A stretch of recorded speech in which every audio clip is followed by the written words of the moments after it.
précisément la carte de Washington. Balobi Maman Martin nde. Maman Martin nde. Balobi shop Africa Union. Ezoteka nyonso biloko ya wananini yo Congolais. Olingi ndeko na yo asalisa yo te. Mpona kolia na yo moko babondela yo. Mpona nzoto na yo bakoya elengi. Mpo babondela yo. Balobi bio Africa Union. Ezoteka. Tutakola na basinois. Sino kolia pa ya sino kolia nini. Ndeko na yo ezoteka. Azoteka biloko ya mboka. Ya fresh. Ya bio na bio. Bio na bio. Yo mama mbayo kuna monkanja izali. Balobi nzomo eyali. Nkuba baliwa. Balobi enjenje ezali. Zakomba kanganya kwe mpoto ya mbise. Balobi nyama ya botu ya bokombo to ezaga te. Kala ngando ndengalani na basi. Oyebike na sutu. Eza kolia na peti. Po mama mande. Ya soro. Po bato comprendre te. Mawa. Ba Congolais. Où allons-nous? Où allons-nous? Pona kolia na bino moko. Ba kondela bino kalinyo. Kolia na apeti. Chongo.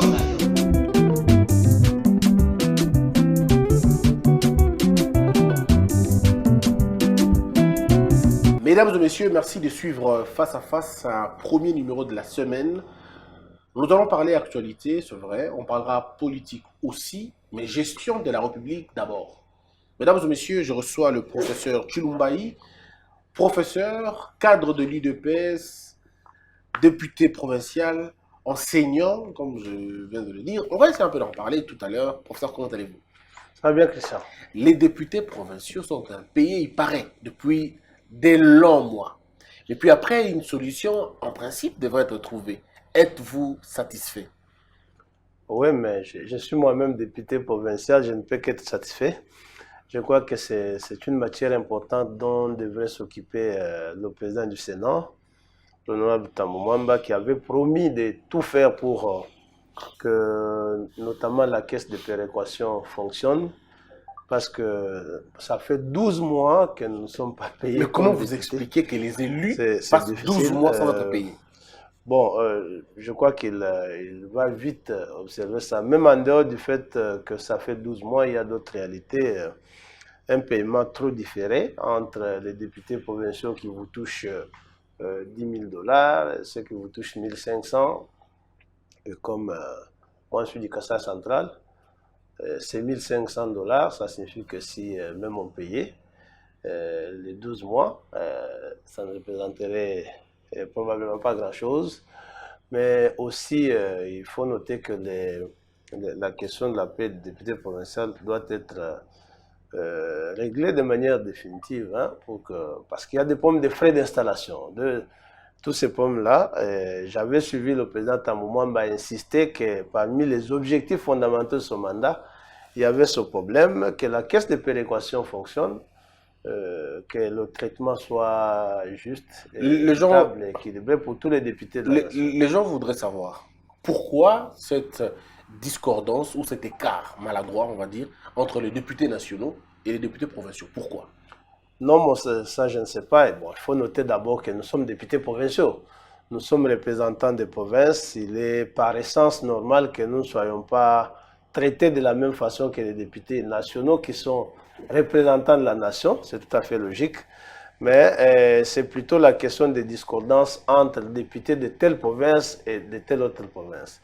Lorsque vous voyez ceux de Kinshasa, Lualaba et des provinces qui produisent suffisamment d'argent sont autrement traités, alors que le principe dans la Constitution, c'est la caisse de péréquation, c'était pour permettre que toutes les provinces vivent un certain équilibre. Je crois que c'est des problèmes importants dont devrait s'occuper d'ailleurs le Parlement, mais aussi plus précisément le Sénat. Qu'est-ce qui explique qu'à l'époque de Kabila, il n'y avait pas ce retard? Non, il y en avait. Des 12 mois aussi? Et il y en a eu. D'ailleurs, je me souviens que lorsque ça a commencé, les députés provinciaux avaient atteint même 18 mois. C'est juste après que le Premier ministre Matata avait pu s'atteler à la question, l'a payé des rappels, et puis on a finalement stabilisé. Moi, je sais que lorsque nous sommes entrés en fonction, les anciens députés continuaient de toucher leurs émoluments de leur mandat passé. Donc, il y avait des retards. Est-ce que vous avez aujourd'hui la mesure, je voudrais être avec vous le plus franc possible, vous êtes cadre de l'UDPS. et votre parti est au pouvoir aujourd'hui. Mais on a comme l'impression qu'il y a la continuité dans plusieurs secteurs de la vie. Alors on se pose la question, vous êtes venu pour changer les choses ou vous êtes venu pour accompagner l'ancien système de s'enraciner convenablement? Non, non, non. Nous ne sommes pas venus accompagner l'ancien système de s'enraciner. Beaucoup de choses sont en train de changer. Il faut reconnaître que le trou était profond, tellement profond que par moment, vous n'avez pas une vision facile pour comprendre que ça change chaque jour qui passe ici. Il y a beaucoup de choses qui changent au plan social, au plan juridique, au plan administratif. À vous entendre, il faudra aussi 18 ans pour changer les choses. Non, non, nous n'avons pas besoin de 18 ans. Ouais. Nous n'avons pas besoin de 18 ans. Ce mandat sera un mandat de grands résultats, ça vous allez le constater. Ce mandat de 5 ans qui vous reste 3 ans. Bien évidemment, vous allez le constater. Ce qui est vrai, c'est comme je dis, le trou était profond. Ouais, ils ont dit ça aussi pour vous n'êtes même pas capable de voir que ce qui était projeté comme un projet centenaire, la gratuité de l'enseignement, par exemple, ça a été réalisé en une année. Il y a des imperfections, on est en train de faire. Oui, on vous accuse de ne pas avoir planifié les choses. Non, non, dans beaucoup de domaines. Si nous prenons beaucoup de temps pour planifier, vous dites, ils prennent beaucoup de temps pour planifier. Si nous faisons immédiatement parce que nous voulons que ça s'arrange vite, vous dites, ils font sans planification. Est-ce que vous avez été préparé pour la gestion? Nous sommes très préparés pour la gestion, ne vous en faites pas. Nous sommes très préparés pour la gestion et ça se constate. La déstructuration de l'État avait atteint un niveau impensable. Vous ne pouvez pas l'imaginer. Parfois, c'est parce que vous viviez à Kinshasa qu'on a vécu ce semblant d'État, mais l'État en soi n'existait plus. On dit que vous n'avez pas laissé vos habitudes de l'opposition, vous descendez dans la rue, vous contestez parfois votre propre système, votre propre régime. Non, non, non, non. Le système n'est pas immunisé, notre propre régime n'est pas immunisé.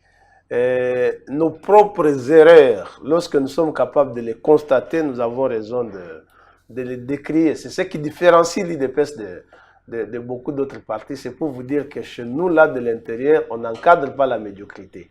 Donc, nous sommes là, on vigile. Le rôle d'un parti politique, c'est aussi l'encadrement des élus. Les élus, les députés, le président de la République, les maires, les bourgmestres, les gouverneurs. C'est comme ça que vous allez voir que même en Bujimaï, nous avons un gouverneur que notre propre parti tente de tracasser un peu parce que nous veillons à ce qu'il soit un gouverneur efficace. Et cela n'implique pas en effet que l'on désigne ce comportement par ce que vous dites opposition. Non, nous sommes dans le rôle d'un parti politique normal qui contrôle ses élus. Je reviens sur des grands secteurs. Prenons la justice par exemple. Comment on explique aujourd'hui, une année après, aucun membre de l'ancien système est aux arrêts? Même pas un seul. Je parle des grands criminels économiques, dont les rapports sont flagrants, des rapports sont abondants. Les États-Unis, la France et bien d'autres pays ont parlé de ces gens-là. Il y en a même des personnes qui sont sous sanctions internationales, mais qui sont, entre guillemets, on va dire, protégées par le régime. On les envoie les invitations. Ils ne viennent pas. Parfois même des mandats d'arrêt qui ne viennent pas du tout. Est-ce que vous nous expliquez que la justice est pour qui maintenant? Vous dites que Guy Matondo Kingantolo, c'est un petit membre. Vous savez là où il est maintenant? Ils sont là, Makambo et les autres, ils sont là. Ils disent que c'est des menus frétins. L'ancien ministre de la Santé est en prison. La justice pénale, c'est une justice aussi respectueuse des droits de l'homme. L'instruction pénale doit se faire de manière méticuleuse. Si on l'utilise comme une justice de vengeance, une justice de publicité, ça risque d'être une justice atteinte d'amok. Nous ne voulons pas corriger le mal par. Mais c'est quand même compliqué quand on a les voleurs, quand on a ceux qui sont arrêtés pour 56 millions de dollars et que d'autres sont accusés pour 200 millions de dollars. Ne vous en faites pas, soyez rassurés que personne ne va échapper de tout cela. Tout le monde répondra de ses actes. Mais seulement, j'insiste, la justice pénale ne doit pas être une justice expéditive. Elle doit être une justice froide. Les enquêtes doivent être menées de manière claire, de manière paisible et transparente pour éviter, vous savez, c'est qu'en cours quelqu'un est poursuivi dans ce domaine en matière pénale, c'est des valeurs les plus fondamentales que l'on puisse avoir sur cette terre d'homme. Il y a lieu de mûrir les enquêtes, de s'assurer qu'on poursuit effectivement des gens concernés. Et le travail s'est fait. Ne croyez pas que les gens somnolent. Dernièrement, vous avez vu qu'il était aussi nécessaire de rétablir les institutions de l'État. Ça signifie que vous ne pouviez pas, vous dites on poursuit les gens avec une justice tordue. Vous avez vu que le président de la République a tout fait pour mettre de l'ordre dans le fonctionnement de cette justice. C'est absolument nécessaire que l'institution judiciaire elle-même fonctionne. mais aussi vous avez constaté que l'inspection générale des finances, par exemple, a repris son activité de manière pleine. Je reviendrai sur la que question. Les détails sont en train d'être fournis par rapport à ça. On reviendra. Et ici, il faut rappeler, vous le direz aux gens, vous les journalistes, que ce n'est pas le chef de l'État qui poursuit les gens. Séparation des pouvoirs oblige. Ça, on sait bien, mais La le mérite, justice c'est est lui. indépendante. Les mérites, c'est lui toujours. Quand les mérites, c'est lui, il faut que les erreurs soient, qu'il partage aussi. Il ne faut pas qu'il soit souverain de tout et responsable de Non, rien. mais de temps en temps, moi, j'aurais voulu aussi que la société civile tente de faire pression sur le parquet comme elle le fait sur le président de la République, parce qu'il y a tellement de choses. Le parquet est saisi de beaucoup de faits, il doit poursuivre. Parce que si le président de la République commence à rappeler publiquement au parquet qu'il est saisi de tels faits, il faut poursuivre, qu'est-ce que vous allez dire? On politise la justice. Mais nous revenons sur la question. Vous savez, êtes-vous au courant qu'il y a des Congolais qui meurent en prison parce qu'ils n'ont pas mangé, parce qu'ils n'ont pas bu? Le cas flagrant, c'est celui de Bounia. À Kinshasa, ici, on a vu des Congolais qui ne mangent pas. Vous êtes avocat, je ne rappelle pas. Vous voyez comment ces gens sont en train de souffrir, en train de vivre dans la disette la plus extrême. Mais vous n'en parlez pas, c'est Tshisekedi qui est au pouvoir. Il y a 2 ans, vous ne pouvez même pas oser sortir ce propos-là. Si, parce on l'a que fait. Hein. C'était très grave, mais Oui. nous, on a libéralisé. Les gens vont à la prison, ils peuvent même filmer, montrer tout Oui, mais ça ne parce change pas. que On ça filme est la le droit de propriété, elle est l'homme. là. Parlons de C'est la déjà un propriété, là. départ. Oui. La réflexion des prisons avait commencé et c'est vrai que les difficultés que nous avons trouvées dans tous ces domaines-là nécessitent que l'État mobilise suffisamment d'argent parce que les demandes sont énormes et nous attelons à la question. Nous sommes conscients de tout ça. Nous ne sommes pas venus entretenir cela. C'est parce que ça existe que nous nous sommes battus pour arriver au pouvoir pour que ça change. Ça va changer. Félix Tshisekedi, pendant la période électorale, a promis qu'il allait venger. C'est le terme qu'il a dit, que l'État allait venger. Quand il arrive au pouvoir, il dit que je n'ai pas oublié. Je n'ai pas oublié le meurtre. Je n'ai pas oublié ceci. Professeur, vous le savez, quand Mona Sampou, il y a eu des Congolais qui ont été abattus. Des gens qui ont été enterrés par centaines, par milliers. Il y a eu de fausses communes à Maluku. Il y a eu la famille des Rossi Chimanga, Thérèse Kapangala, des Chadé et bien d'autres. Des gens qui ont perdu leurs membres de famille parce qu'ils ont dit non, parce qu'ils ont dit oui. L'ANER, n'en parlons pas. Qu'est-ce que le président va faire pour remettre toutes ces familles qui ont perdu les leurs dans leurs droits? D'abord, combien de personnes ont dénoncé ces faits-là? Comme on a ça, moi, je vous dis que chaque jour ici, il y a des arrestations de plus. Et il y a un grand procès qui se tient à Kananga.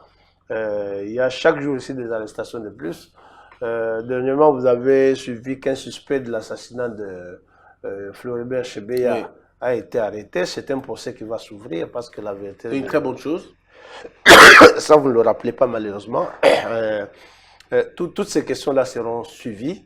Je vous ai dit que la justice ne doit pas être expéditive. Il faut éviter ça. Nous sommes partisans d'une justice totale, mais d'une justice aussi juste pour tout le monde. Ben, c'est le dossier des Capen et l'État et tous ceux qui ont été arrêtés dans l'affaire Laurent Désiré Kabila qui ne verront jamais la lumière, disons. Non, il y en a qui avaient été graciés par le président de la République. Et en cette matière, il faut dire qu'il y a la place plus précise du ministre de la Justice qui doit faire le travail. C'est lui qui prépare les dossiers parce que c'est le ministère technique en la matière. Que vous ne contrôlez pas. Non, ce n'est pas un problème de contrôler le ministre. Le président contrôle tous les ministres. Ici, contrôler ne signifie pas qu'il se mette à faire pression sur les ministres ou à imposer n'importe quoi. Les choses se font selon les normes, selon les techniques précises de ce domaine-là. Une partie importante avait été graciée. Je crois que ceux qui sont restés en prison, ils sont conscients d'avoir des problèmes de droit précis qui sont peut-être en cours d'évaluation. Ça pourrait faire que ce dossier aboutisse pour qu'il sorte. Aujourd'hui, la coalition FCC Cash, on va dire, vos ministres, les ministres de l'IDPS et des Cash sont un peu embêtés. On va voir le ministre de l'Intérieur, on va voir le ministre de la Santé, on va voir le ministre Il y a beaucoup d'autres ministères que vous contrôlez aujourd'hui, mais un peu embêtés par les autres. Si ce n'est pas le ministère de la décentralisation qui s'arroge le pouvoir d'annoncer ou d'enseigner, sinon de recadrer le ministre de l'Intérieur, on se pose la question, est-ce que vous avez encore le contrôle de la fonction de la chose publique? Non, Christian, ministre de l'Intérieur, ministre de la décentralisation, nous sommes respectueux de l'état de droit. Vous avez appris, je crois que vous le savez, le ministre Gilbert Kankonde a saisi le Conseil d'État dernièrement pour qu'il départage. Pour certaines personnes, ils ne devraient pas le faire. Non, non, non, non, non. Nous sommes mal habitués. Nous avons grandi dans un système où on pense que saisir la justice, c'est une inimitié. La justice, c'est une institution de paix. Lorsqu'on la saisit, c'est pour que la paix soit rétablie entre les humains et dans la société. On dit qu'il aurait dû traiter ça dans le Conseil des ministres. Non, non, non, non. La justice n'est pas ennemie du gouvernement. Son rôle est effectivement celui-là de partager les conflits de compétences, qu'il s'agisse de la Cour constitutionnelle, qu'il s'agisse du Conseil d'État. Et lorsque vous verrez que dans leurs compétences, il y a cette matière et que vous commencez à vous substituer. Si par exemple, il n'y a pas de compréhension facile sur la question, on saisit le juge, c'est lui qui comprend les attributions, et qu'on ne peut pas dire qu'il ne peut pas le faire. Ce n'est pas une inimitié, ça. Il n'a pas saisi. Le juge, en fait, le juge administratif n'est pas un juge pénal. Il n'a pas saisi contre l'individu. C'est un conflit d'institution. Parlons de cette affaire, entre ce conflit. Qui a raison? Le droit penche du côté de qui? Je ne parle pas du verdict d'abord, mais scientifiquement, qui a les compétences de recenser, d'organiser la population entre le ministère de la décentralisation et celui de l'Intérieur? Mais vous l'appelez ministère de l'Intérieur. Je crois que le droit penche du côté de celui que le Conseil d'État a désigné. Oui, parce que c'est de l'île de paix, de toute façon. Non, moi je suis un avocat. C'est beaucoup plus facile. Le juge, comme celui-là a statué, ça a été à l'issue des débats, de mémoire, de répliques, de dipliques, tout ça. Le juge a lu l'argumentaire des partis, il a statué, il a dit que c'est le ministre de l'Intérieur.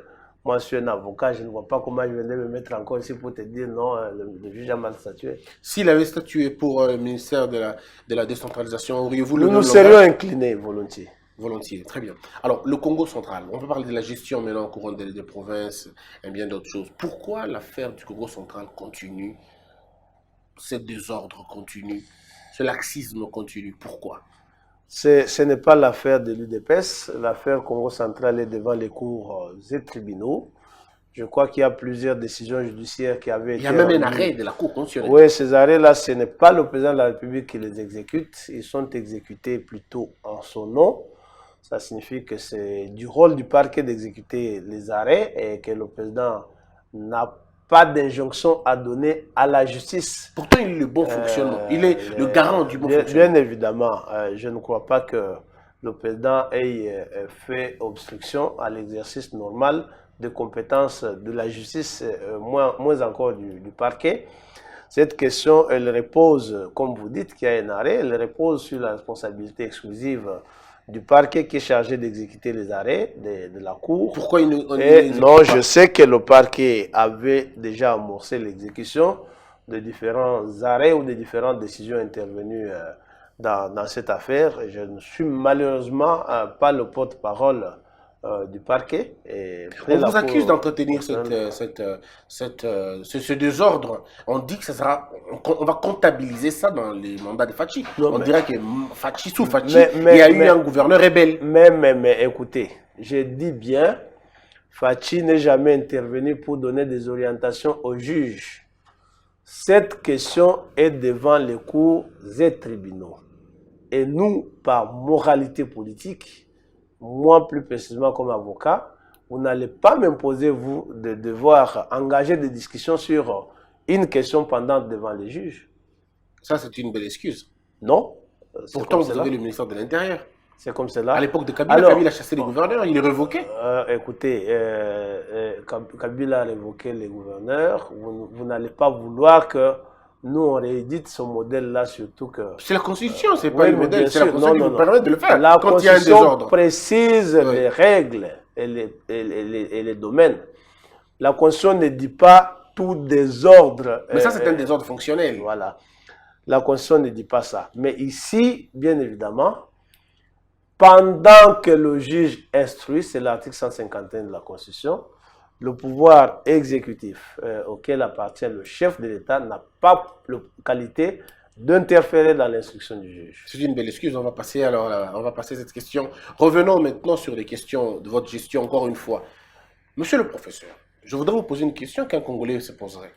Quand on a élu Félix Tshisekedi, c'était pour qu'il mette de l'ordre dans la fonction publique, dans la gestion quotidienne des choses. Et que ces ordonnances ne soient pas des ordonnances contestées, sujettes à débat, et ainsi de suite. Mais nous avons comme l'impression, sur 10 ordonnances du chef de l'État, 9 ont été contestées. Et il y a eu des bruits, comme pour dire qu'il y a eu violation de la Constitution. On se pose la question, est-ce que l'UDPS a des professeurs? Est-ce que l'UDPS a des experts sur la question? Est-ce que les décisions du président sont-elles discutées en amont avant de tomber dans la disgrâce qu'on est en train de voir aujourd'hui avec toutes les ordonnances? Christian, moi je peux t'affirmer que depuis que Félix Tshisekedi est président de la République démocratique du Congo, aucune de ces ordonnances n'a été contestée. Pourtant, toutes ont été contestées. J'ai dit aucune. Donnez-moi une seule preuve d'une ordonnance du président qui a été contestée. Il y a une qui a fait une année sans être exécutée. Ça, vous le savez. J'ai dit aucune ordonnance du président de la République n'a été contestée. La contestation des ordonnances du président de la République s'est faite devant les juges. Soit lorsque elles sont soupçonnées de violer la Constitution, c'est la compétence du juge constitutionnel, plus précisément en matière de ce qu'on appelle le contrôle de constitutionnalité. Il est inscrit au titre 4 de la loi organique portant organisation et fonctionnement de la Cour constitutionnelle à partir de l'article 43 de cette loi. Et la contestation s'est faite devant le juge. Soit qu'on estime que les ordonnances sont prises en violation de la loi, et elle s'est faite devant exactement le juge, cette fois-là le Conseil d'État. Mais moi, je ne connais pas jusqu'ici une seule ordonnance du chef de l'État qui a été entreprise devant le juge. Oui, peut-être pas devant le juge, mais dans l'opinion.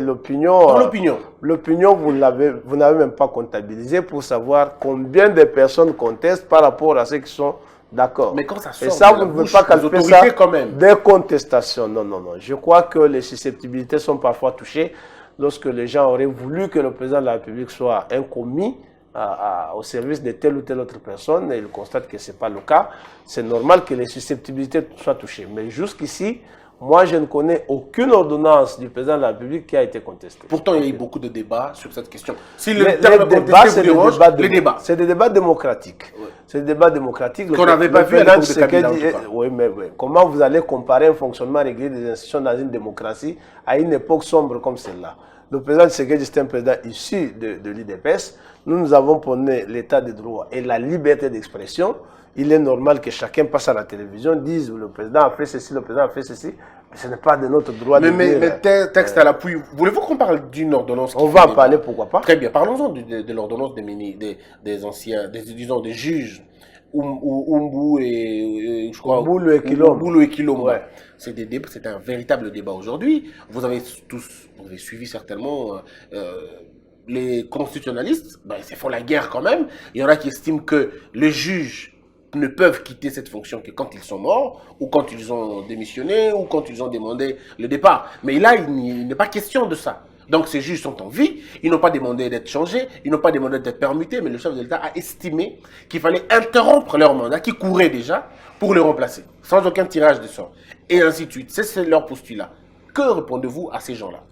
Vous savez, Christian, si la Constitution n'était que ce texte que nous tenons en main, on n'aurait pas institué toute une juridiction pour l'encadrer. La Cour constitutionnelle, vous voyez, on institue toute une juridiction, on met en place cette Cour constitutionnelle pour encadrer ce petit texte. S'il était lisible de la manière que nous le lisons nous tous chaque jour ici, on n'aurait pas besoin d'une Cour constitutionnelle. Si on a placé cette Cour, c'est exactement pour l'encadrement de cette Constitution. Et le droit constitutionnel lui-même, il s'inscrit dans un foisonnement de plusieurs sources. Il n'a pas pour source que ce texte que vous voyez. Il y a plusieurs sources, parmi lesquelles les coutumes constitutionnelles, comme on les appelle. Non, les magistrats ou les juges ont été nommés, permittés ou révoqués, tout ce que vous dites là. Il est nécessaire que l'on fasse un distinguo entre les deux. Quelle est l'ordonnance qui pose problème? Celle qui nomme les juges à la Cour de cassation ou celle qui nomme les autres juges à leur place au Conseil, à la Cour constitutionnelle? Le deux, il paraît. Si les deux posent problème, et cela est à mettre sous la charge de qui? Du président de la République. Non. Le président de la République Article 82 de la Constitution, vous pouvez lire. 82. D'accord, 82. Le président de la République nomme, relève de leurs fonctions et, le cas échéant, révoque par ordonnance les magistrats du siège et du parquet sur proposition du Conseil supérieur de la magistrature. Les ordonnances dont question alinéa précédent sont contresignées par le Premier ministre. Alors, il a nommé sur proposition du Conseil supérieur de la magistrature. Ça signifie que dans ce domaine précis, le président de la République a une compétence liée. Ce n'est pas le président de la République qui désigne les juges. C'est vrai qu'à la Cour constitutionnelle, il lui est dévolu la compétence de désigner 3 juges. Mais les juges en discussion ne sont pas des juges désignés par le président de la République, c'est des juges désignés par le Conseil supérieur de la magistrature. Et ils sont 2. Le président a constaté tout simplement que le Conseil supérieur de la magistrature, qui a le pouvoir de proposer les nominations des magistrats, que le président nomme par ordonnance, compétences liées, avait proposé 2 magistrats, 2 juges de la Cour constitutionnelle, comme magistrats à la Cour de cassation, comme président de chambre à la Cour de cassation. Ce n'est pas le président a signé l'ordonnance. Mais l'article 150 n'est pas d'accord avec vous. Nous y allons, on va arriver à l'article 150. D'accord. Et que l'autre nomination intervenue à la Cour constitutionnelle, c'est une conséquence d'une nomination précédente, laquelle a créé une vacance à la Cour constitutionnelle.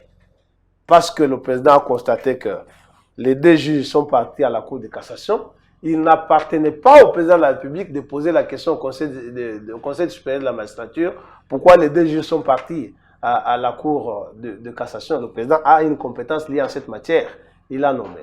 Et à la suite, qu'est-ce qui intervient? Il y a vacance à la Cour constitutionnelle. Maintenant, la question de savoir si les 2 juges ont démissionné ou si les 2 juges, ce n'est pas une question à poser au président de la République.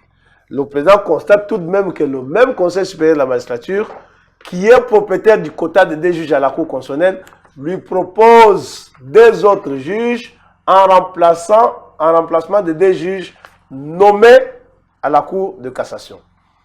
Et de même que pour la Cour de cassation, pour la Cour constitutionnelle, le président a une compétence liée. Et s'il y a violation de la Constitution, ici, en matière ici précise, ce n'est pas le président qui a violé la Constitution. Vous avez suivi le secrétaire permanent du Conseil supérieur de la magistrature. La question lui a été posée sur ce débat ici. Il a non seulement affirmé que ces nominations sont régulières parce que, ayant été acceptées par les juges eux-mêmes, cette acceptation, si vous avez besoin d'en connaître les fondements, allez au Conseil supérieur de la magistrature. Mais aussi qu'il n'a pas nié que le Conseil supérieur a proposé aux nominations. On veut bien. Ces gens-là. Que répondez-vous par rapport à l'article 150? Voilà ce que l'article 150 dit. Le pouvoir judiciaire est le garant des libertés individuelles et des droits fondamentaux. Ce n'est pas de ça qu'il s'agit. Les juges ne sont soumis dans l'exercice de leurs fonctions qu'à l'autorité de la loi. Une loi organique fixe les statuts du magistrat. Mais quelque part, on dit le magistrat du siège est inamovible. Pourquoi les avoir bougés s'ils sont inamovibles? Il faut tout lire. Pourquoi tu t'arrêtes là? Non, mais d'abord, il y a un point. Lis tout. Que je continue? Oui. D'accord. Il ne peut être déplacé que par une nomination nouvelle ou sa demande ou par rotation motivée décidée par le Conseil supérieur de la magistrature. Là, ça vous arrange un peu, j'ai l'impression. Mais l'inamovibilité du juge, il y en a qui se basent sur ça. Non, je dis, oui. Mais la Constitution tranche. Il est inamovible. Oui. Il ne peut être déplacé que par une nomination nouvelle, ou à sa demande, ou par rotation motivée décidée par le Conseil supérieur de la magistrature. Ici, nous sommes dans le cas d'espèce. Oui. Moi, je vais mettre de côté ce débat ici. Les juges de la Cour constitutionnelle ont un statut particulier qui n'est pas forcément celui décrit par cet article. Mais l'évidence ici, c'est de quoi? Il y a une assise ici ou à sa demande. Cette demande, je ne crois pas que les juges l'aient formulée forcément au chef de l'État. Ça, c'est vous, il appartient à ceux qui contestent de vérifier. Mais nous savons que le Conseil supérieur de la magistrature n'a pas contesté le respect de cette procédure ici. En effet, lorsque vous regardez dans l'exercice même de cette pratique-là, au plan coutumier, nous avons fait toute une législature ici. Nous avons des précédents en cette matière-là. Nous avons le cas Vundo Tepemako qui était juge à la Cour constitutionnelle. Lorsque vous vérifiez dans les principes que dictent les statuts de magistrats, vous allez constater que Vundo n'avait pas démissionné. Ses compétences, plutôt ses fonctions n'avaient pas pris fin à la Cour constitutionnelle. Vundo a été nommé au Conseil d'État. Parce que le pasteur Théodore Ngoyi, qui insiste sur cette question, il dit non, les juges, lorsqu'ils quittent la Cour constitutionnelle, ils doivent attendre 2 ans, ils ne peuvent pas exercer d'autres fonctions publiques. Il le dit, mais il ne dit pas comment Vundo est parti de la Cour constitutionnelle vers une autre fonction publique. Est-ce que la procédure de Vundo a été régulière? Maintenant, avant de l'évoquer, vous devez savoir si elle est régulière. Si elle n'était pas régulière, c'est par là qu'il faut commencer. Pourquoi on sélectionne des cas? Commençons par la procédure Vundo. Non, mais comment on va commencer par une procédure fausse si elle est mauvaise? Non. Pourquoi vous allez commencer par là? Vous êtes dans le camp du changement, vous êtes venu pour changer. Vous n'êtes pas venu pour recopier les erreurs. Vous savez, ce n'est pas un pomme d'erreur. Oui. Le président de la République a tout fait ici. Vous constatez que le pouvoir judiciaire s'autogère. Dans l'affaire Luamba, qui ont signé le PV de constat de la démission de Luamba? C'est des juges constitutionnels parmi lesquels Kilomba et Oumoulou. Mais vous avez vu que les mêmes là, aujourd'hui, dont leur avocat, le pasteur Théodore Ngoyi, il nie l'affaire. Ici, lorsque on me pose la question sur la procédure Vundo était régulière, je crois qu'il faut qu'on reste juste pasteur Théodore Ngoyi, parce que lui ne dit pas qu'il est seulement avocat de Oumoulou et Kilomba, il dit qu'il est un Congolais épris de justice qui veut que les lois soient respectées. Alors, avant d'aller plus loin, parce que ici, si on peut estimer que c'est un précédent, positif ou négatif, qu'on commence par là. Mais, par quelle procédure Vundo est parti de la Cour constitutionnelle vers le Conseil d'État? Mais c'est là le problème. Donc, si les gens ont volé, vous, au lieu d'échanger, vous allez d'abord commencer par voler aussi. Nous n'avons pas volé, Christian. Vous savez, le titre 4 de la loi organique portant organisation et fonctionnement de la Cour constitutionnelle est intitulé « Des compétences au pluriel ». Pourquoi des compétences au pluriel? Parce qu'il décrit les matières pour lesquelles la Cour constitutionnelle de la République démocratique du Congo peut agir, ou dans lesquelles elle peut agir. Entre autres matières, le contrôle de constitutionnalité, le règlement de compétences, la compétence pénale du chef de l'État, tout ça. Ce n'est pas pour rien que ces juridictions sont instituées. Elles sont instituées pour que les actes, comme on dit, le pouvoir arrête le pouvoir, que les actes, y compris ceux du chef de l'État, soient soumis à la censure, afin qu'ils ne déroutent pas, mais malheureusement, afin qu'ils ne dérivent pas. Est-ce qu'il y a un acte du président qui a déjà été présenté à la censure? Qui interdit à qui de soumettre ces actes à la censure? Et parce que vous ne le faites pas vous-même? Nous ne pouvons pas le faire, nous ne voyons aucune violation. Mais il y a le pasteur Théodore Ngoyi et l'honorable Martin Fayoulou qui ont vu des violations de la Constitution. Il ne veut pas qu'on l'appelle honorable, il veut qu'on l'appelle président élu. Le président de la République, bon, tu veux que je l'appelle président élu? Bon, le président élu. Comme tu veux que je l'appelle comme... Ça l'arrange qu'ils l'appellent. Mais lui, le président élu, il prône la destitution d'un président. C'est tout à fait complexe. Non, je pense que on en parlera. Alors, je voudrais qu'on revienne sur une question. Voici ce que Mozuto dit. Mozuto pense que le chef de l'État veut être un nouveau tyran.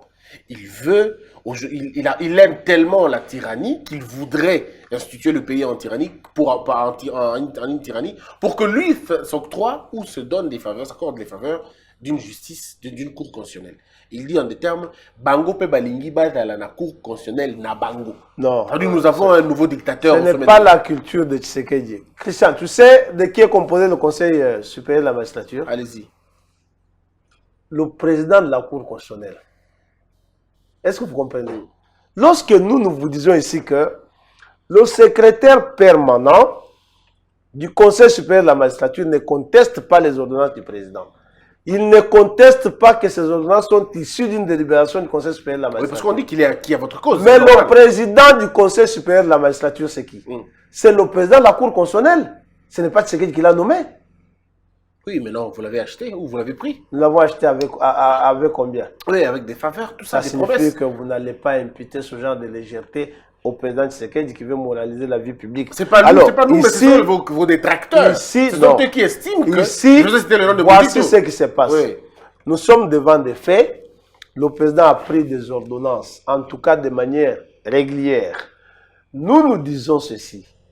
Si quelqu'un estime que ces ordonnances ont violé la Constitution de la République, l'article 43 de la Cour, du statut, plutôt de la loi organique portant l'organisation et fonctionnement de la Cour constitutionnelle, permet que ces ordonnances soient entreprises devant les juges constitutionnels pour autant qu'elles sont considérées en tant que telles comme relevant du domaine réglementaire. Je vous ai dit l'article 162, l'article 162 de la Constitution, lorsque vous lisez l'article 162, alinéa 2, la Cour constitutionnelle est juge de l'exception d'inconstitutionnalité soulevée devant ou par une juridiction. Toute personne peut saisir la Cour constitutionnelle pour inconstitutionnalité de tout acte législatif ou réglementaire. Alors, on ouvre le champ, on dit toute personne. Ça signifie quoi? C'est que la Constitution de la République a fait que les actes des autorités administratives, des autorités politico-administratives, soient soumis au contrôle du juge. C'est pour éviter ce que Mouzitou dit là. Et ce contrôle est soit a priori, soit a posteriori. Lorsqu'on parle du contrôle a priori, c'est-à-dire quoi? Ces actes avant leur promulgation, avant leur publication, avant leur exécution, sont préalablement soumis au juge pour qu'il regarde est-ce qu'ils sont bien faits. C'est ça le cas des actes prévus par l'article 145 de la Constitution. Lorsque vous lisez l'article 145 de la Constitution, vous allez trouver exactement, on dit ici, alinéa 2, ces ordonnances sont, dès leur signature, soumises à la Cour constitutionnelle, qui, toutes affaires cessantes, déclare si elles dérogent ou non à la présente Constitution. Ok? Ça signifie que la Cour constitutionnelle dira d'emblée, non, ces actes dérogent à la Constitution, on ne peut pas les promulguer ou les publier. C'est un contrôle a priori. Il y a le contrôle a posteriori, c'est celui-ci de l'article 162 de la Constitution. Ça signifie que le président de la République, en prenant des actes, ces actes peuvent comporter des erreurs, qui sont des erreurs soit de droit, soit de fait. Les erreurs de fait portent notamment sur l'appréciation des éléments matériels et techniques sur terrain. L'exemple du tracé de la frontière, l'attribution de concessions, ainsi de suite, ça c'est des erreurs de fait. On peut parler de 130 hectares alors que c'est 1300 hectares. Ce sont des erreurs de fait. Les erreurs de droit, c'est des erreurs qui portent sur l'interprétation et l'application de la règle de droit.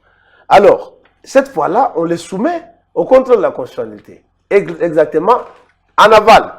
Le président a signé les ordonnances, il n'est pas un dieu, ces ordonnances peuvent comporter des erreurs. C'est comme ça que le constituant dit, lorsqu'il y a des erreurs, qu'est-ce que vous faites? Il faut soumettre ça au contrôle du juge. Qui doit soumettre? Oui. Toute personne, y compris vous, Christian.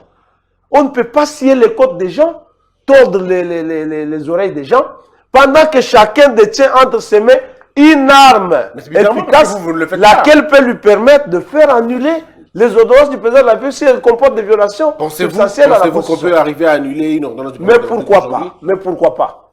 Ça s'annule.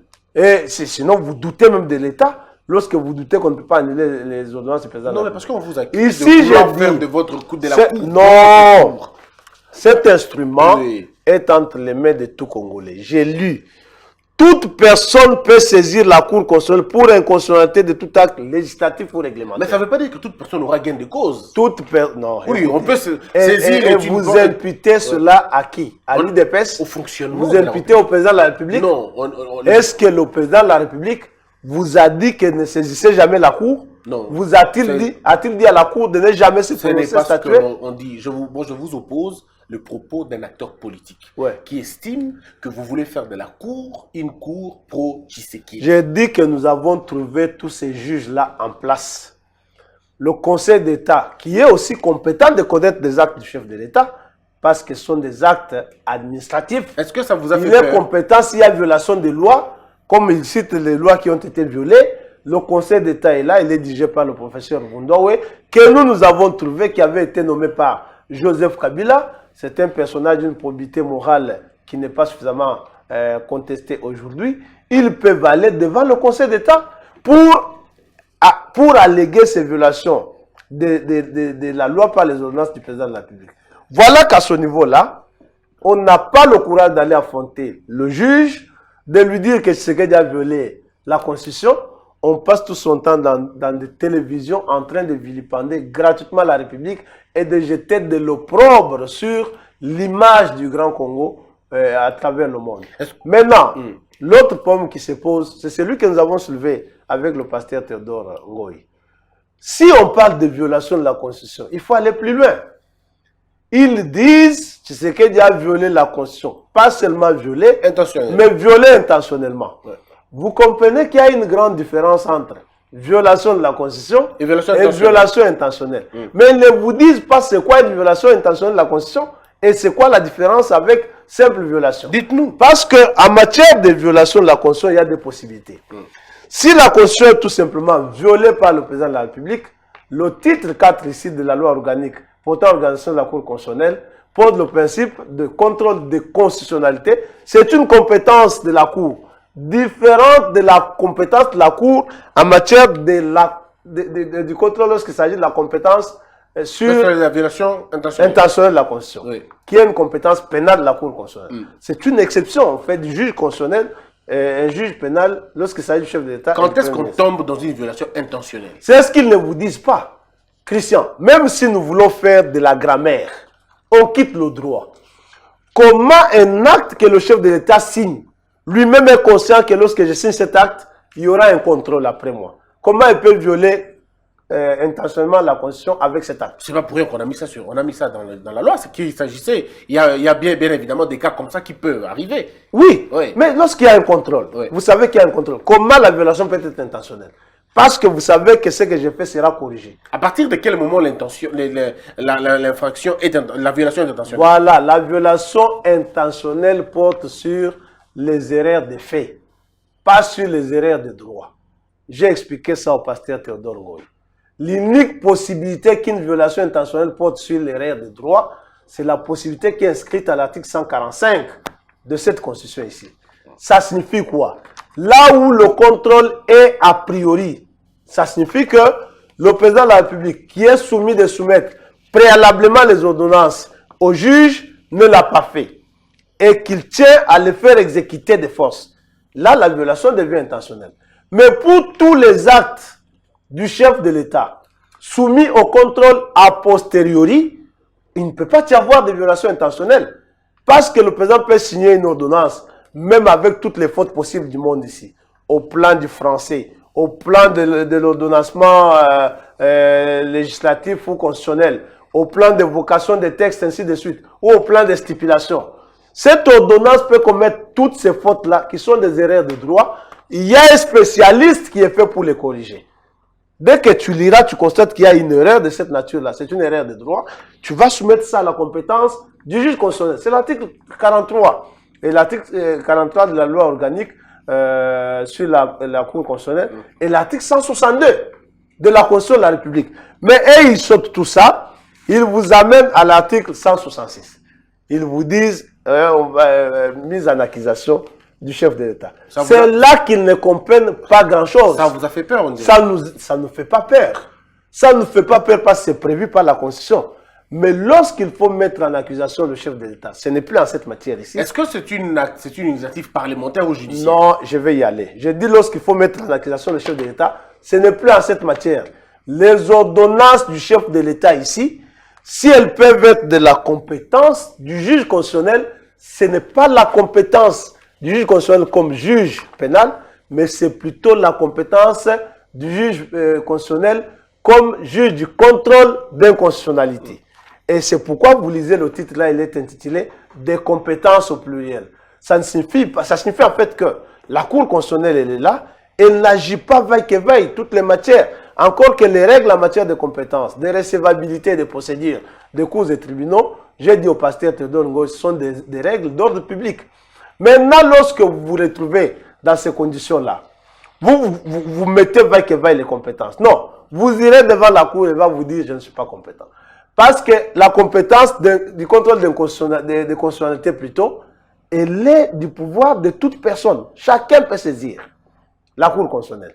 Mais la compétence qu'ils évoquent là, elle est exclusive. Elle est du seul pouvoir du procureur général. Je vais recevoir le professeur Njoli, le professeur Isambo, pour aussi avoir un peu leur point de vue, pour voir s'ils disent la même chose que vous. Vous voulez me recevoir avec eux? Non, je vais d'abord le recevoir séparément. Et puis on va vous recevoir aussi ensemble. Moi, je pense que vous pouvez aussi appeler tout le monde ici pour un grand salon de 3 heures, que chacun parle et qu'on s'entende. Pourquoi pas? Je crois que ça va être... Ça se fait aussi comme ça. Faites un grand salon de 3 heures ici, appelez les politologues, appelez les juristes. On se retrouve ici. Alors, maintenant, lorsque vous dites, là, c'est vous posez la question de conséquences de la procédure. Oui. Imaginons maintenant que le chef de l'État ait violé intentionnellement la Constitution. Imaginons. Parce que je vous dis déjà que Pasteur Théodore, qui est un enseignant, devrait dire à nos étudiants, c'est quoi la différence entre violation de la Constitution et violation intentionnelle de la Constitution. Parce que toutes violations sont de la compétence du juge. Mais de quelle compétence? La violation de la Constitution est de la compétence du juge comme juge de contrôle de constitutionnalité, alors que la violation intentionnelle est de la compétence du juge comme juge pénal du chef de l'État. Lorsqu'elle est de la compétence du juge comme juge de constitutionnalité, elle est saisie par toute personne qui veut. Mais lorsqu'elle devient de la compétence du juge constitutionnel comme juge pénal, elle n'est saisie que par le procureur général de la Cour constitutionnelle. Très bien, on a compris. Et cette fois-là, on vous dit clairement que le procureur, lui, ne reçoit pas les plaintes. On ne le saisit pas par plainte. On le saisit plutôt par dénonciation. Vous allez, vous déposez vos dénonciations, ou même c'est des plaintes, vous déposez chez lui. Ce n'est pas à la Cour comme le pasteur prétend. Il a même dit que la Cour constitutionnelle peut être saisie par citation directe. Ça, je n'avais pas compris. Mais il l'a dit sur Télé 50. La nation tout entière a entendu qu'un professeur de droit pénal a dit à nos étudiants de toute la République ici qu'on peut saisir la Cour constitutionnelle par citation directe contre le chef de l'État. Mais le chef de l'État, c'est un privilégié des juridictions qui tont toutes les considérations possibles. Même moi ici, qui ne suis qu'un député provincial, qui ne suis qu'un professeur d'université. Parce que comme professeur d'université, il y a une jurisprudence de la Cour d'appel de Mboujmaï, l'unique jurisprudence qui est pratiquée aujourd'hui avait rendu que le professeur d'université est directeur de l'administration publique. Et donc, en cette qualité, on ne peut pas le citer direct, on ne peut que la traire en justice par citation à prévenir.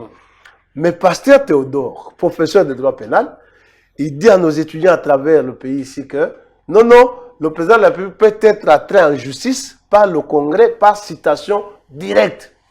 Mais la Cour suprême de justice, en 1987, avait tranché ce débat dans l'affaire Maître Mbouimbi et Tanaï contre le ministère public sous R1585, je crois. La Cour avait dit qu'un privilégié de juridiction, on ne peut jamais la traire en justice par citation directe. Très bien. C'est là qu'implique la confusion que Maître Théodore veut imprimer dans les têtes de nos étudiants. Nous voulons évoluer. Alors parlons de la mise en accusation. Je posais la question si elle était une procédure parlementaire ou une procédure judiciaire. Elle est une procédure judiciaire. Le règlement intérieur de la Cour constitutionnelle, il prévoit en son article 61 que le procureur général reçoit les plaintes et les dénonciations. Lorsqu'il les reçoit, il les apprécie. Il apprécie les faits. Éventuellement, il enquête. Après les enquêtes, s'il estime devoir poursuivre, ça c'est l'article 62. Il y a l'article 101 de la loi. Oui, là, je parle du règlement intérieur. On va donner les correspondants dans la loi. S'il estime devoir poursuivre, et là, il faut que le professeur Théodore Ngoï retienne, parce que c'est un pénaliste. Lorsqu'on dit... Vous nous répondez, vous lui répondez? Non, pas seulement. Oui. S'il estime devoir poursuivre, ça renvoie à un principe sacro-saint du droit pénal, l'opportunité de poursuite. Le procureur, lorsqu'il est suivi, lorsqu'il est saisi, il ne suffit pas de le convaincre que l'infraction existe. Parce que l'infraction peut bien exister, il apprécie l'opportunité de poursuite. Les dégâts à réparer, par exemple, sont-ils équivalents aux dégâts que causeraient les poursuites d'un chef de guerre? C'est des exemples que je donne. Est-ce qu'en poursuivant un chef de guerre, parce qu'il a commis des crimes, on réparerait mieux qu'en le laissant en liberté? De peur de commettre plus de dégâts. Plus de dégâts que ça. Ça, le procureur, parce qu'il est patron de l'ordre public, il apprécie. C'est ce que dit l'article 62 du règlement intérieur de la Cour constitutionnelle. Et là, on dit, s'il estime devoir poursuivre, qu'est-ce qu'il fait? Il adresse aux deux présidents de chambre une lettre dans laquelle il demande l'autorisation de poursuivre le chef de l'État.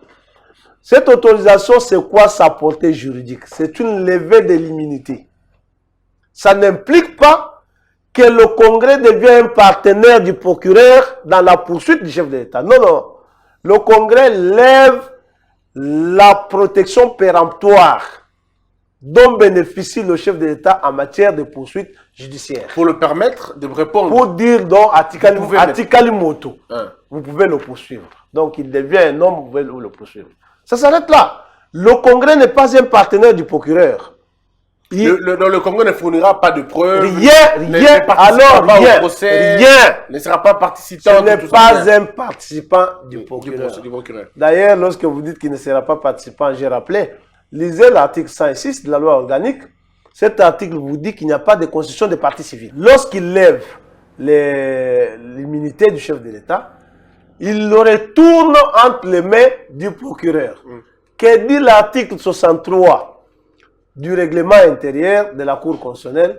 L'article 63 dit qu'il a l'autorisation de poursuivre, c'est la procédure ordinaire qui s'applique. Oui.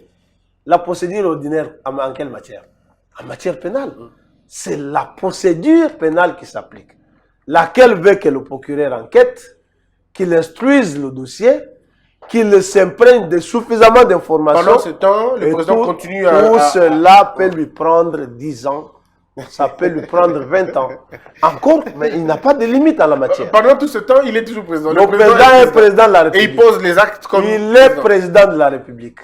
Le procureur, lui, mène son instruction avec des méthodes ordinaires de l'instruction pénale. C'est seulement s'il estime qu'il a suffisamment d'informations et qu'il a décidé effectivement d'attraire le président devant le juge, qu'il établit un rapport de ses enquêtes. Il envoie ce rapport-là au Congrès. Pas pour demander au Congrès d'apprécier avec lui le rapport, mais pour demander au Congrès l'autorisation de mise en accusation. De présenter le président devant les juges. Devant les juges. Et cette gymnastique peut prendre 2, 3, 4, 5 ans. Cette gymnastique peut prendre 25 ans, ça peut prendre 50 ans. C'est une gymnastique que ça peut prendre autant de temps que mais c'est que le législateur n'a pas dit. Comment ça se passe si le président n'a que 5 ans et que les poursuites et tout le reste ont pris plus de temps que 5 ans et que le président non. En fait, il y a deux aspects. Oui. Il y a l'infraction. Lorsqu'elle s'est cristallisée, on poursuivra. Même après parce que le président aura commis la haute trahison, l'infraction se poursuivra. Même après le mandat. Mais c'est la sanction qui diffère. Il y a deux sanctions à l'issue de l'instruction. Lorsque le juge finit l'instruction, il condamne le président à perpétuité. Ça, même après le mandat, l'infraction s'est cristallisée. D'accord. Mais si c'est après le mandat, c'est la conséquence qui n'est plus là. Parce que c'est après que le juge constitutionnel déclare la destitution du président de la République. En ce moment-là, il n'est plus président, donc vous n'allez pas le destituer parce qu'il aura fini donc, le mandat. Ceux qui vous disent que le Congrès va se réunir pour destituer le président de la République, c'est des gens qui veulent ressasser des fibres politiques pour alerter inutilement la population qui est occupée à suivre autre chose. En plus, pour terminer ce débat, Christian, le pasteur Théodore Ngoï, il se promène dernièrement avec le règlement intérieur du Congrès, dans lequel il montre aux gens, il dit, regardez, l'article 30 du règlement intérieur du Congrès dit que pendant les débats, le Congrès va convoquer le chef de l'État pour l'entendre, le chef de l'État doit se présenter avec ses avocats. Il a dit ça, C'est très grave. c'est possible. Et curieusement aussi, cette incise est dans le règlement intérieur du Congrès. Voici les conséquences.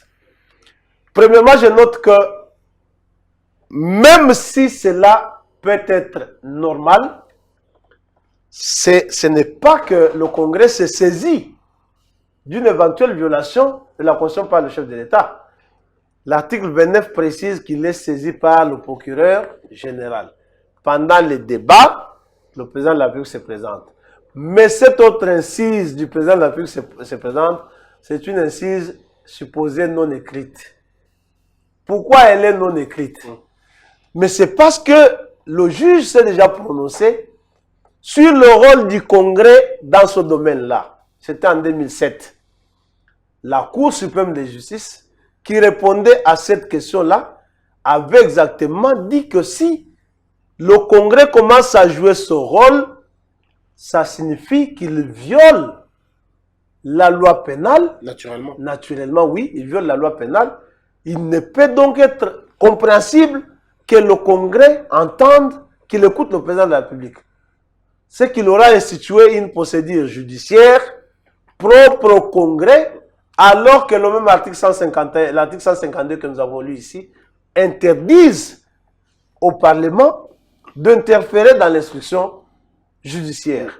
C'est de cette façon-là, j'imagine même que par une certaine malice, ils ont tenté d'insérer dans le nouveau règlement encore cette incise-là, mais c'est une disposition supposée non écrite. Quelles sont les conséquences? Parce qu'il n'y a pas de conséquences. À propos du règlement intérieur de l'Assemblée, la question a été posée et au juge, plus précisément le Conseil constitutionnel français, qui a dit que c'était un règlement intérieur de l'Assemblée.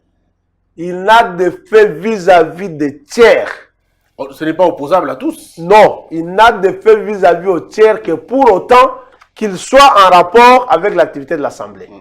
Mais en dehors du rapport avec l'activité de l'Assemblée, c'est une affaire entre députés. Ça ne peut pas, on ne peut pas imputer aller l'opposer à la Cour constitutionnelle ou tout ça. C'est une affaire entre députés. Lorsque la Cour constitutionnelle congolaise a connu de cette question du même genre, c'était en 2015, elle avait été saisie par l'honorable Delis Sanga et un groupe de députés. C'était pour opposer une valeur consacrée par le règlement intérieur de l'Assemblée nationale et une valeur consacrée par la Constitution. La Cour a répondu à cette question.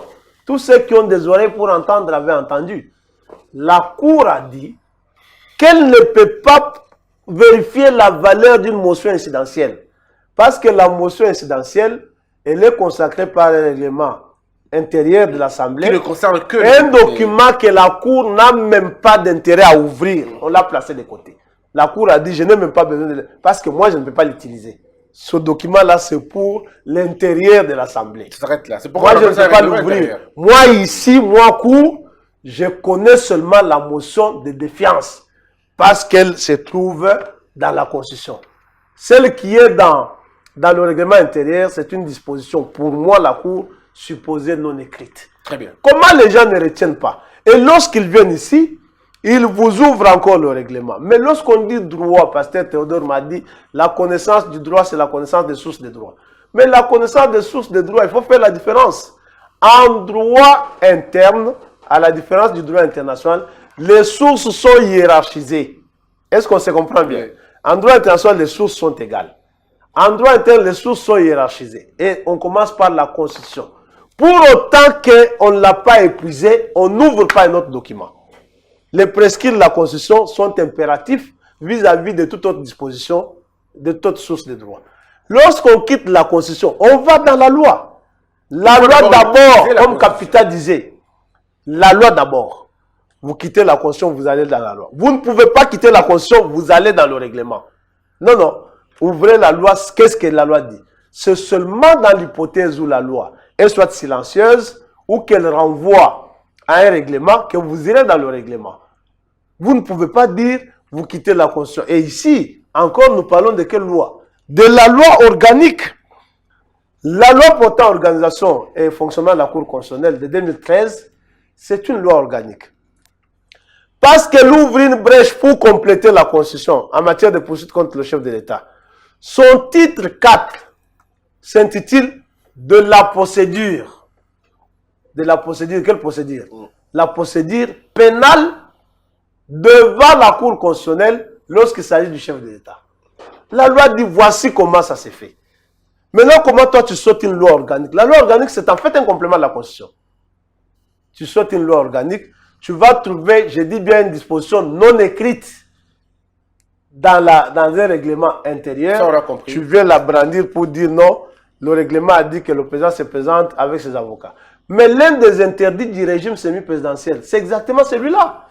Pour quelqu'un comme le pasteur Théodore Ngoï, moi et lui, nous avons l'avantage d'avoir étudié et le droit et les sciences politiques.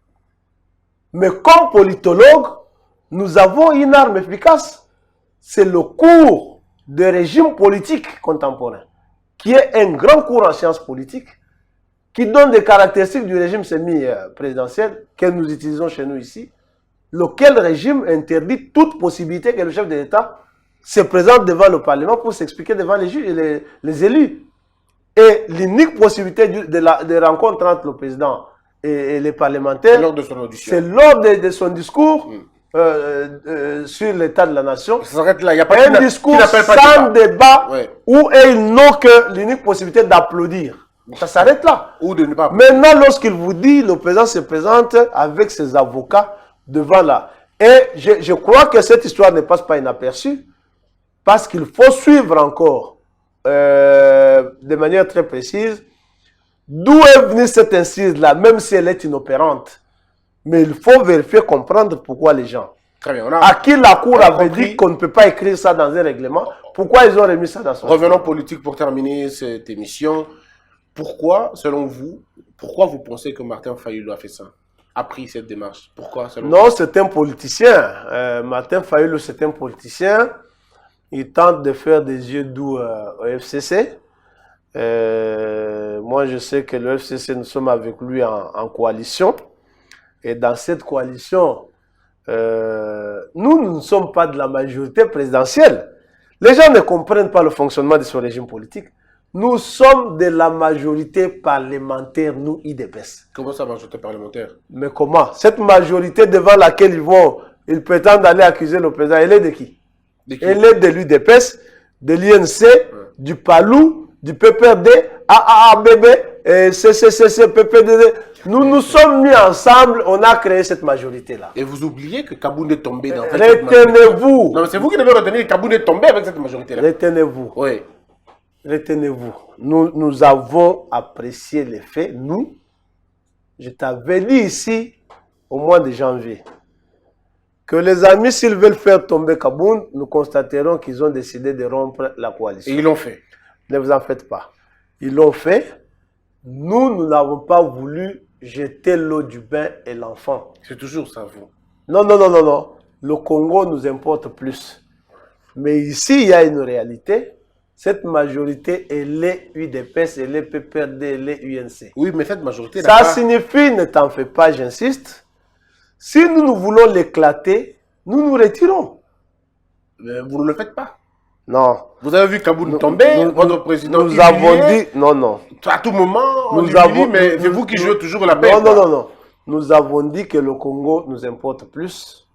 Nous n'allons pas, le président l'a dit. Nous tenons à ce que l'on résolve les problèmes des Congolais, pas les problèmes des sentiments des individus. Mais par contre, les autres peuvent... vous n'êtes pas en mesure de le faire. Vous avez vu comment ils vous ont traité avec cette histoire de Malonda? Le président et le président Haït de l'UDPS en réunion avec Kabila et toute son équipe, mais pendant qu'ils sont en train de discuter là-bas pour faire la paix, arrondir les ongles, tout ça, et on est en train de faire passer Malonda ici. Ouais, c'est une véritable gifle. Malonda n'est pas encore passé. Je crois que c'est des discussions de routine dans une coalition politique. C'est des choses qui vont être réparées. Est-ce qu'ils vous respectent? Ici, ces gens, ils doivent nous respecter parce que nous dirigeons ce pays, nous avons le chef de l'État et nous avons un pouvoir exclusif qui est le nôtre. Nous avons un pouvoir qu'on se partage avec eux.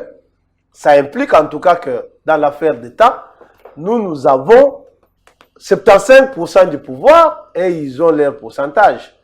Si vous dites qu'ils ne nous respectent pas, Ça nous importe peu. On ne dirait pas. Ce qui est essentiel. Le discours de Chadari Akindou. Non. Il a dit qu'ils vont tout faire pour que le président se limite aux inaugurations. C'est ce qu'il a dit. Ça, c'est pas bon. Nous ne sommes pas dans les sensationnels. Le président, lui, ne se limitera pas aux inaugurations. Il a nommé les généraux, ils occupent leurs fonctions, ça c'est clair. En attendant que le Premier ministre se déplace. Le président, non. Le président, il a nommé les généraux, ils sont en place. Il a nommé les magistrats, ils ont prêté serment, y compris le prof Tassoki. Il a salué l'autorité suprême. Qu'est-ce qu'il a à voir avec... Non, j'ai dit, c'est pour vous montrer que le président n'inaugure pas. Il nomme les gens en tenant compte de leurs compétences, même ceux qui aboient contre lui. Ce n'est pas un président de vengeance. C'est pour vous dire que ce n'est pas un président des inaugurations. Le président, c'est un président qui nomme les mandataires à la GECAMINE. Ils sont là en place. La SNCC posait la question depuis que Fabien Mutombo est là. Posez la question dans le Katang et dans le Kasaï. On vous dira que la SNCC n'avait pas de problème. Tout est en train de reprendre normal. Il y a chaque semaine au moins 3 trains qui font Lubumbashi, il est bon. Alors qu'on attendait un train par 3 mois. Et ils n'ont que 2 mois de fonction. Il y a 3 trains, Lubumbashi, il est bon. Pourvu que ça continue. Ça va continuer. C'est pour vous dire que le président n'inaugurera pas. Le président, lui, il nommera les gens à leur poste parce que la Constitution dit il nomme. Très bien. Comme il a nommé les juges, ils ont prêté serment. Y compris le président, y compris le pauvre Tassoki, que je salue en passant. Il a nommé les mandataires, ils sont en place. Le président a nommé dans le haut commandement militaire. Voulez-vous de notre Tout le monde a pris ses fonctions. Le vieux Tango Fort, il est dans son poste. Vous l'avez vu glorifier Dieu parce que le chef de l'État a pensé à son humble personne. Il a glorifié Dieu. Il a appelé les caméras pour dire venez voir comment je chante à la gloire de Dieu. Parce que le président Tshisekedi a pensé à ma modeste personne. Oui, et il l'a fait. Mais vous savez quand même, ça, on n'entre pas dedans, mais vous savez qu'il y a des généraux qui ont été cités dans beaucoup de rapports, mais que le président a repris. Est-ce maladroitement? Est-ce malencontreusement? Non. Il a fait bien? Bon, Christian, moi je t'ai déjà dit que le président ne forme pas les généraux. Il y en a beaucoup. Oui, le président ne forme pas les généraux. D'une armée des généraux. Les généraux qui sont cités dans les affaires. Des trafics d'armes. Des trafics d'armes et de tout ça. Ils sont toujours dans ces affaires-là. Et il y a un parquet pour ces affaires-là. C'est l'auditorat militaire. Ce n'est pas parce que le président t'a nommé tu es général tel, tu es général tel. Le président a nommé les généraux qui jusqu'ici sont innocents. Parce que n'ayant pas été condamnés à quoi que ce soit. Et pendant qu'ils sont innocents, le président travaille avec l'armée du pays dans laquelle se trouvent ces généraux-là. Le jour qu'ils seront passibles de jugement et qu'ils seront condamnés, le président constatera qu'ils sont condamnés parce qu'il sera prouvé qu'ils ne sont pas dignes de leur fonction. Il y a une dernière question, voulez-vous? Vous la voulez? Je veux bien. Monsieur le professeur, lorsque Kabila était au pouvoir, les gens mouraient à l'est du pays par centaines. Les gens mouraient, on n'en parle pas. Aujourd'hui, Félix Tshisekedi arrive au pouvoir, on a quand même une bonne chose, il faut quand même vous le reconnaître. Au moins, on sait combien les gens meurent. Mais ce n'est pas pour autant que les gens ne meurent plus. Les gens continuent à mourir. Il n'y a pas longtemps, vos enfants ont été trucidés alors qu'ils étaient allés étudier tout simplement. À l'époque de Kabila, on n'intervenait pas, on ne chassait personne, on ne remplaçait personne, on n'arrêtait personne. On a comme l'impression qu'à l'époque de Félix Tshisekedi, c'est la même chose. Aucune interpellation, aucune arrestation, aucune indignation. Alors on se pose la question, est-ce que les méthodes continuent? Est-ce que la partie de l'Est de la République intéresse le chef de l'État? Est-ce que les habitants de l'Est sont-ils congolais comme nous? Pourquoi ils subissent ces atrocités jour et nuit sans aucune interpellation? Le silence de Kinshasa devient coupable. Le silence des Fachi, on va dire. D'abord, il faut avoir une pensée pieuse pour ces compatriotes qui ont tant souffert. Et moi, comme enseignant, je suis désolé. Plus précisément de ce qui s'est passé sur nos enfants, des écoliers, des innocents, des enfants qui se préparent à pérenniser nos mémoires parce qu'ils préparent l'avenir de ce pays ici. C'est des crimes crapulés qui sont du reste inacceptables. Et que je sais que ça ne restera pas impuni et les choses seront tirées au clair. Le président de la République, ce n'est pas pour rien qu'il a fait des mutations dans l'armée.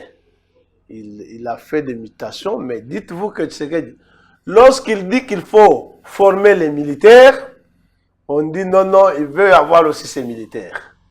Non, on veut renforcer notre armée. Le président a procédé aux mutations. Il y a de nouveaux commandements qui se mettent en place. Je crois que l'efficacité va se prouver dans l'Est du pays. Pourquoi on n'arrête pas les gens? Parce que regardez, Pourquoi vous pensez Liban, que... regardez Liban, un problème naturel, on va dire pas, je ne sais pas si on va dire naturel ou criminel, mais tout un gouvernement est tombé. Pourquoi chez nous les généraux ne tombent pas? Pourquoi chez nous les gouverneurs ne tombent pas? Pourquoi chez nous les autorités territoriales ne tombent pas quand il y a un problème? Qui vous dit que les généraux ne tombent Mais pas? pourquoi quelqu'un n'est pas encore, il n'a pas été déféré ou quelqu'un Non. n'a pas été... Moi je sais que le général John Numbi n'a pas été promis, il est en attente. Il est en attente, il n'est pas seul, ils sont nombreux qui ne sont pas en poste. Les gouverneurs, ils tombent, ils sont sous le contrôle d'autres institutions, les parlements provinciaux, et à ce jour, il y en a 5 qui sont dans la rue, qui attendent à être remplacés. Ce n'est pas pour dire qu'il y a un régime d'observation ou d'impunité. Nous disons seulement qu'à ce jour, nous tentons de faire de sorte que chaque institution joue son rôle. Éviter d'interférer dans les affaires qui concernent les autres institutions. La justice, elle doit faire son travail. C'est là que je dis, vous, société civile, la presse, vous êtes aussi société civile. Si. Tu fais déjà très bien ton travail, que j'apprécie beaucoup. Merci. Tu dénonces, je t'ai suivi un jour ici, tu as même parlé du directeur des cabinets du chef de l'État. Exact. En l'accusant d'avoir trempé dans un conflit d'intérêts. Et ça, tu l'as dit, du directeur de cabinet du chef de l'État. Je crois qu'il est plus grand que beaucoup de gens que vous refusez de dénoncer. Nous avons d'énormes problèmes. Pas qu'on refuse de dénoncer. Tu étais à l'université, tu as entendu des problèmes. Oui, j'en parlerai demain d'ailleurs. Ouais. À l'université, sous Fachi. Voilà, la question c'est... Tu as entendu des problèmes à l'université. Bien sûr. On en parlera. De gens qui font beaucoup de choses. Je vous en parle. Demain, j'en parlerai. Oui, ce n'est pas sans conséquence ce qu'on est en train de faire. La conséquence, c'est qu'on ne nous invite pas dans les médias. Même lorsque même lorsque le président organise des rencontres, ainsi de suite, nous, on n'est jamais invités. Pourtant, le travail que nous faisons est un grand travail. Nous sommes sabotés par ceux de la présidence, ça je dois vous le dire. Alors. Mais pourquoi vous voulez qu'on vous invite? Non, parce qu'on est la presse. Tout ce que vous faites chaque jour ici, le président de la République suit. Sans réaction aucune. Non, qui vous dit qu'il n'a pas de réaction? Il y a des réactions. Vous avez parlé de ce qu'on paie ici. Et le président a suivi, il a pris des dispositions en la matière.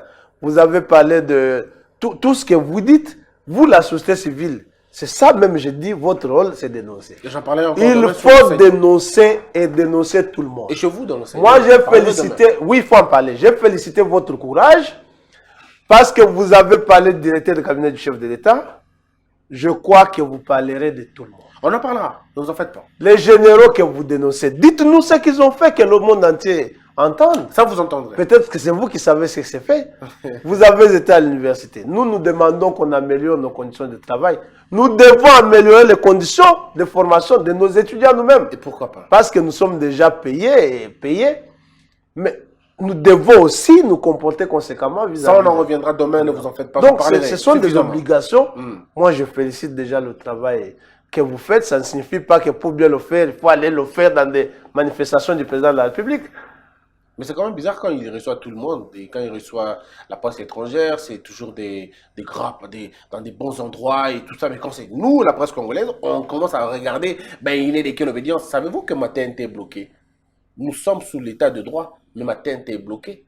Parce qu'un ministre ne veut pas le donner, il faut le dire. Jusqu'aujourd'hui, on n'en a pas. On a tout payé, mais on a toujours pas Mais le signal. tu dois saisir le Conseil d'État. Mais plus d'une fois, on le fait. Mais pourquoi tu ne saisis pas le juge? Ce que le juge veut saisir. Il faut écrire un recours à ce ministre-là. Et puis, lorsque son recours sera infructueux, saisis le Conseil d'État pour qu'il ordonne. En sortant d'ici, je vous prends comme mon avocat. Mais c'est ça l'avantage. Je veux voir tout de suite. C'est ça l'avantage de la justice administrative. Oui. Les Congolais, je crois, ils prendront le temps de s'habituer avec. Et à partir du moment que nous avons cet ordre juridictionnel, les juridictions d'ordre administratif, tous les pommes des consommateurs, de prestataires de services comme vous, Lorsque vous trouvez que quelqu'un, il n'y a pas de... Vous trouvez que quelqu'un vous empêche de fonctionner alors que vous êtes dans la légalité, saisissez le juge qu'il vous rétablisse. Et c'est ce qu'on va faire. Nous avons un conseil d'État percutant, dirigé par un grand maître de la pensée juridique administrative de ce pays. Le savant vous donne. Et dernièrement, il y a toute une ribambelle de grands savants en droit administratif qui ont été alignés là-bas. Je vois le prof Tassoki, le prof Wane, je vois... donc, c'est une armada qui a été placée pour protéger vos droits. Mais pourquoi vous pensez qu'il faut se plaindre dans les télévisions là où le président de la République, lui, est en train de tout faire pour que des instances officielles soient à votre écoute? On le fait, on le fera aussi. Merci beaucoup, monsieur le professeur Chilumba. Et je rappelle que vous êtes cadre de l'UDPS, avocat, professeur et enseignant des universités, député provincial. Vous aimez bien député, hein? mais écoute, c'est votre... Écoute, il n'y a pas de grand plaisir pour un homme politique ou pour un homme tout court d'être élu par son peuple. Travailler pour lui. Et moi, je pèse 23 000 voix. Donc, aller devant la population, dire votez-moi et 23 000 votes, pendant qu'il y en a qui sont allés, qui ont utilisé tous les moyens des droits et des faits, qui n'ont même pas récolté 50 voix, mais il faut en être fier. Je suis une légitimité. Donc, je suis un homme avec qui le Congo doit compter. Parce que ma voix, elle doit porter et représente 23 000 personnes. Exactement. Et puis, ces électeurs n'ont pas eu tort de voter pour quelqu'un. Ils n'ont pas eu tort, pas du tout. Comme vous. Merci à vous tous, mesdames et messieurs, vous qui avez suivi le débat. Le professeur Chilumba est très ouvert pour le débat. Très ouvert pour le débat. Voulez-vous un débat? C'est pourquoi moi, j'ai dit il faut ouvrir un plateau. Si on va le faire. On appelle les politologues, les juristes. On appelle les profs Bagnac, ils sont là, les profs Essambou, bon, Essambou est déjà dans les réserves, il est juge, Maître Kalouba, bon, lui, il est déjà juge, mais il y a des gens qui sont encore actifs, oui, les avocats, les maîtres Théodore Ngoyi, appelez un grand plateau, si. On vient clore ce débat, qu'on nous explique comment le Parlement peut devenir une institution d'instruction contre les infractions commises par un citoyen congolais. Merci, monsieur le professeur. Merci beaucoup. Mesdames et messieurs, c'en est fini. On se retrouve très prochainement. Portez-vous bien, que la peur quitte nos esprits et que Dieu bénisse les RDC. Salut tout le monde.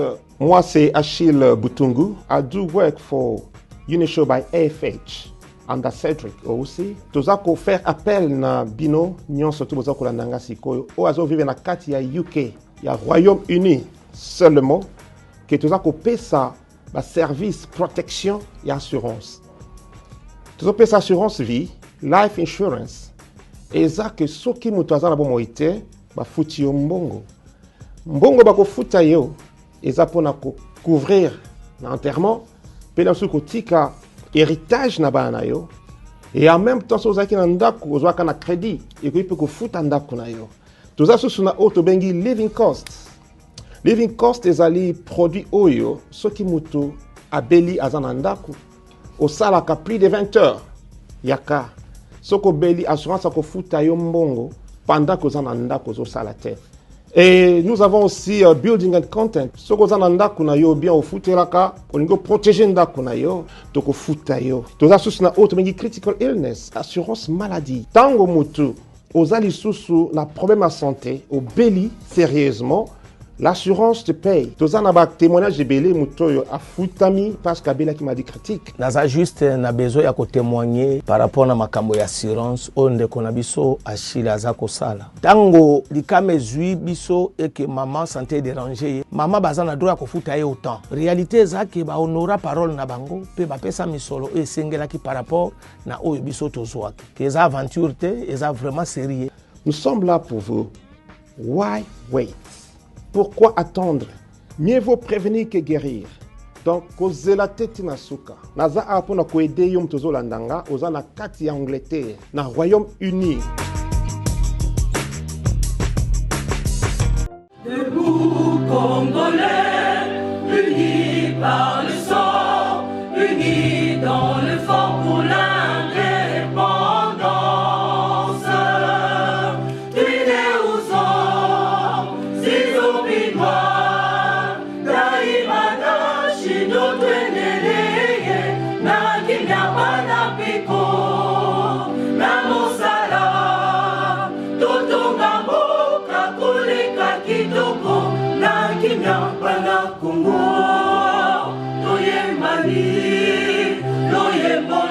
Monene ya Lisa